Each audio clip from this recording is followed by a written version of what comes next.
Hello everyone, it's been a long time since I've been live on my homepage.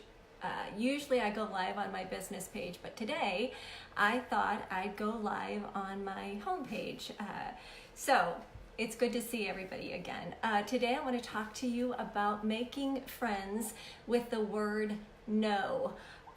If I ask you, what's the very first thing that comes to mind when you think about saying no or disappointing people? What's the first thing that comes to your mind?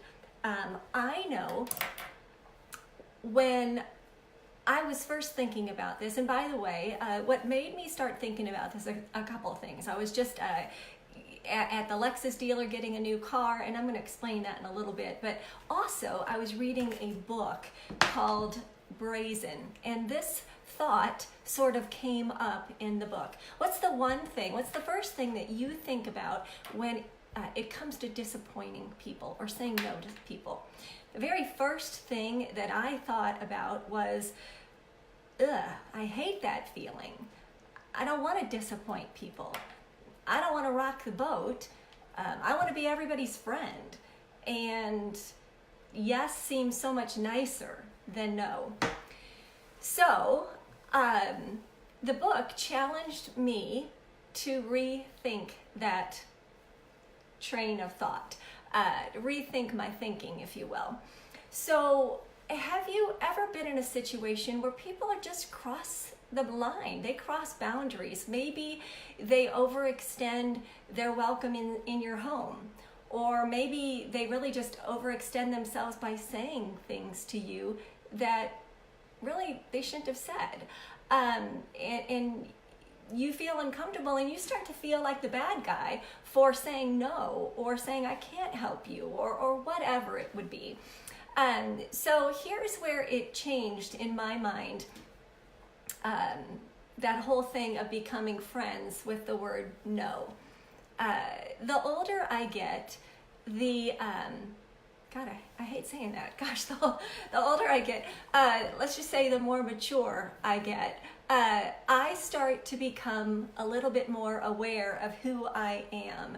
And you can say maybe it's personal growth or self-actualization, whatever. That sounds a little woo-woo. In the book, it calls it self-possession. And what possession means is it just means ownership. So the opposite of self-possession would be other possession, others' possession. So who do you want to possess yourself? Do you want others to possess you, or do you want to be self-possessed? Do you want to be in control? And when I say control, I just mean about boundaries. So as I get older, as I become more mature, or as I become more self-possessed, self-actualized, in tune with who I am, I realize that I deserve to have boundaries. I deserve to keep that sense of self. I deserve to stand up for myself instead of being walked on like a doormat. Who has ever felt like that? I'm sure I'm not the only one. So I have to have limits, and I have to have boundaries, and I have to have what I love to call my sacred time. And sacred just means like, you can't go there. In the Bible, sacred ground was holy ground. You couldn't go there. So my time, there are things that are sacred to me. A couple examples are my family is sacred. You know, I need to have boundaries about what I say yes to that affects my family. My quiet time in the morning is sacred. I don't like to plan anything around that sacred quiet time. This is really bad, but I'm a morning person, so my bedtime is sacred. I don't plan things. I don't plan to be out at a time when I know that I need to get a good night's sleep. So there are boundaries that I have been able to create, and I don't feel bad about them. Actually keep my sanity when I'm doing that. So here are some ways to build muscle boundary, if you will. Here are some things that you can say. You can get into the habit of saying, I can't do that. or I don't know that answer, and meaning, and I'm not going to find out the answer. I just don't know it. Or I don't want to. Thank you, but I don't want to. Or you can't say that to me. Or I've got to leave. Or you've got to leave. Or I need you to leave. Or I won't allow that. Or no, you can't. Or no, but thank you. Or maybe, you know what, I'm going to have to think that over instead of giving an answer right away. Those are all ways to build your muscle boundaries. So here's where the whole Lexus thing came in. And this is why I thought I'm going to go on live about this. So when I was going through the paperwork to turn in, to get my new vehicle and turning in some things from my old vehicle, the guy that was helping me said, so looks like you had, and he named off the guy's name the last time I was in when I got my vehicle the first time. And he said, what'd you think of that guy? And I mean, I thought, okay, that's a loaded question. I could say that I think that guy was a real jerk, because he was, or I could say nothing. But I stood up and I said, I didn't like that man. He was rude. He was pushy.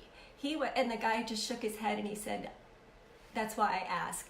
But here's the deal. When that guy spoke to me 4 years ago when I got my vehicle, he said rude things to me. He said patronizing things to me. He was not a nice man. And you know what I did? Nothing. Because I didn't want to disappoint. I didn't want to disappoint him. That seems so crazy. He was a jerk. But I didn't have my boundary muscles built up. I didn't have that sacred boundary where you're not going to cross it. And I'm going to know who I am enough to say, sorry. So I know some of you, I can only imagine some of you out there watching this are like, gosh, I've been doing that all my life. Well, let me tell you that I think there are many, many people that are just like I was, that we don't like to rock the boat. We don't want to disappoint. We don't want to say no very often. But here's the deal. Don't ever forget, and this is a no-brainer, that every time you say yes to something, you are consequently saying no to something else. So if you're saying yes to volunteering, yes to being on that committee, yes to setting up for an auction, whatever it would be, you're saying no to something else, meaning maybe your family, maybe your quiet time, maybe your bedtime, whatever it would be. Now, please don't misinterpret what I am saying. I am not saying to not be kind or to not volunteer ever or to not lend a helping hand. That is not what I'm saying. I think it's wonderful, but I also know that we can take it overboard and not be self-possessed. We can be others possessed, and we can let people walk over us, and we can wrongly feel bad about that. So use your muscles more often, use your boundary muscles more often, and get into the habit of saying, I'm sorry, I can't, or you can't talk to me that way, or you have to leave, or I don't know the answer, or I'll have to think about it. So here's a little quote from E.E. Cummings, and I actually think I used this quote in another video, which tells you how much I like it, but I think it's very appropriate for this video, and it is, and I'm looking at at a note. It says, it takes courage to grow up and be someone you really are. So you can kind of switch that up and say, it takes courage to say no when you need to say no, and be who you really are. So if you got any value out of this video, thanks for listening. Pass it on to somebody who has boundary issues like I did. I'll tell you, you become liberated from yes when you set boundaries. If you are a yes person, you will become liberated from being a yes person by saying no more often. So if you've got somebody in your life that says yes too often and they need some liberation from that word, then pass this video on. I'm all about paying it forward. Love to pay it forward. In fact, I'm paying it forward from what I learned in this book weeks ago. Really helped me. So anyway, have a great afternoon. Thanks for listening, watching, and I will see you later. Bye.